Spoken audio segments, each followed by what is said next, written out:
The grand Galactic Assembly chamber was built to humble. Its domed ceiling shimmered with star maps. Its pillars were carved from asteroids older than some civilizations. Every species who mattered sat within its vast tiers, thousands of delegations, tens of thousands of eyes. And yet one seat, one enormous stone chair near the front, remained empty. It had always been empty. The Terran seat. No one dared touch it. Not even the cleaning servitors. For 200 years, since the day it had been carved from a single molten shard of Earth's moon and placed here by order of the Assembly, Earth had not once sent a representative. And no one was certain why. Beginning, the absence that shamed the stars. On this rotation, the Assembly buzzed more than usual. Across the chamber, species whispered, speculated, trembled. Because Earth, mysterious, silent, unpredictable Earth, had finally answered a summons. A message had flashed through the galaxy. A Terran envoy will attend. Nothing more. No name. No explanation. No demands. Just a statement. And that terrified them more than any threat could have. The chair of the Assembly pounded his staff, calling the meeting to order. His chitin vibrated anxiously as he spoke. Delegates. By ancient charter, we gather to receive the Terran representative. Murmurs rippled through the chamber. The chair continued. Before they arrive, we must address the question. Why has Earth never taken their seat? Why, despite invitations, offers, alliances, have they remained absent from this council? He already knew the answer. Speculation. Endless, fearful speculation. But today, he would hear it from their mouths. A crystalline being rose first, her form refracting the chamber lights. The Terrans are isolationists, she said. No need for the Assembly. They consider us beneath them. A reptilian warlord slammed his claws on the railing. Beneath them? They hid from us. They vanished for centuries. Their fleets never appear, their colonies remain sealed, their diplomats non-existent. They fear us. That sparked laughter. Earth. Fearful? A wispy avian scholar ruffled her feathers. I propose something else. Something darker.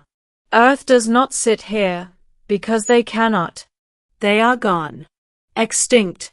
A shattered world too ashamed to admit it. Quiet fell. Everyone had wondered that, secretly.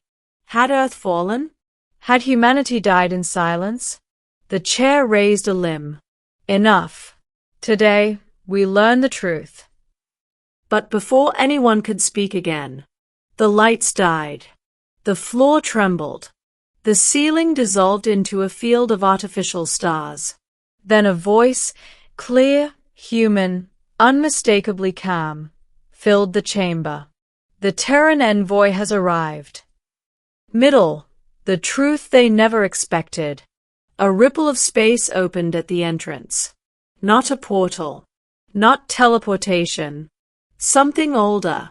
Something forbidden. A tear in space-time itself, stitched neatly open like a door. From it stepped a single human. One. He wore no armor, no insignia. Simple dark clothing, hands unclasped, expression neutral. But the way he moved, graceful, deliberate, precise, made every predator species go still. There was nothing threatening about him. And that was the threat. The human approached the long empty Terran seat. He did not sit. He stood before it, touched its lunar surface gently, and whispered something in a language the chamber systems couldn't translate. Then he turned to face the Assembly. I am Envoy Kale of Earth, he said softly. You summoned us. We have arrived. The chair swallowed. We welcome you. It has been centuries. Why has Earth been absent? Kale tilted his head. We were not absent. We were preparing. Preparing? That single word sent a shudder through the lower tiers. Preparing for what? Demanded the reptilian warlord. For the day the galaxy would become very small. Confusion spread. Kale clasped his hands behind his back. You assume we hid. That we withdrew. That we feared you. But Earth's absence was not neglect. He looked around the chamber with unnerving calm. It was mercy. A crystalline delegate stood. Explain. Kale sighed gently. When humanity first discovered the stars, we believed, as you did, that diplomacy was the shield against war. That cooperation was the highest virtue. He paused. But humans evolve under pressure. We learn. We adapt. We grow dangerous. Several guards unconsciously stepped backward. Kale continued. 2 centuries ago, Earth discovered something, an energy, a physics insight, your civilizations were not ready to understand. Something that could tear apart not worlds, but realities. Something that could make a galaxy fall silent. The chamber froze. Kale's expression remained painfully calm. We left the assembly to protect you. From us. Dead silence. No one breathed, not even the species that didn't need to. The avian scholar, voice trembling, asked, Are you saying humans possess weapons that could destroy the galaxy? Kale shook his head slowly. No. Not destroy. He looked her directly in the eye. Rewrite. Several delegates fainted. The reptilian warlord found his voice.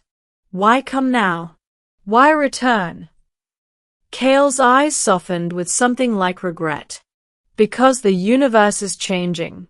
Something is coming. Something old. Something hungry. Lights flickered. The air tasted metallic. Kale continued calmly. You will not believe what I tell you. But in 12 years, an entity older than physics will breach into this galaxy. It has consumed civilizations greater than ours combined. He stepped closer to the assembly center. You needed time to grow strong. To become united. To rise. So we stayed away. His voice lowered. And now time is up. The chair stammered. And you expect us to trust this prophecy? Kale's smile was sad. I expect nothing. I only give warning. Middle, Part 2. The proof humanity never wanted to show. A delegate shouted. Lies. Another hissed. Show proof. A third demanded. Demonstrate this so-called Terran power. Kale inhaled slowly. We hoped not to. But very well. He raised a hand. The chamber screens flickered to life, not with images, but with alternate versions of the delegates themselves. In one, their homeworlds burned by an impossible black sun. In another, their species dissolved into static. In a third, the galaxy itself folded into a point of light. Kale spoke over the horrified screams. These are futures observed, not imagined. We have seen thousands. We navigated the edges of collapsing timelines to understand what is coming. Humanity learned to survive the multiverse because we were left no choice. He lowered his hand. The visions vanished. The silence afterward was absolute. Ending, the reason the galaxy trembled. The assembly chair collapsed into his seat. What do you want from us? He whispered. Kale's answer was immediate. Nothing. Shock rippled. You misunderstand, Kale said. Humans do not want this seat. Humans do not want rule. Humans do not want war. He placed a hand on the moonstone armrest. We want you to live. Then he finally Saturday. The Terran seat trembled, not from weight, but from activation.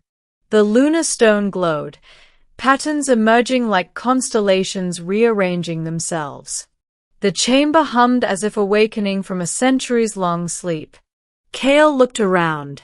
We left this seat empty because its occupant would shape the galaxy's future. And until this moment, no human was ready to bear that burden. He leaned forward. But I am. Every species felt it. Not threat, not dominance. Inevitability. Kale stood again. In 12 years, the galaxy will face its end. Humanity will fight, not as conquerors, not as saviors, but as survivors. We offer you knowledge, training, and alliance. Accept or refuse. But understand this. His voice hardened for the first time. Earth did not come here to ask for permission. The lights dimmed. The Terran seat pulsed like a heartbeat. Kale concluded. We came to prepare the galaxy for war. And that was the day the Assembly finally learned the truth. Earth's seat was never empty because humanity was weak. It was empty because the galaxy was. And now, humanity had returned. Not for power. Not for glory. But because something monstrous approached the stars. And only humans had survived it before.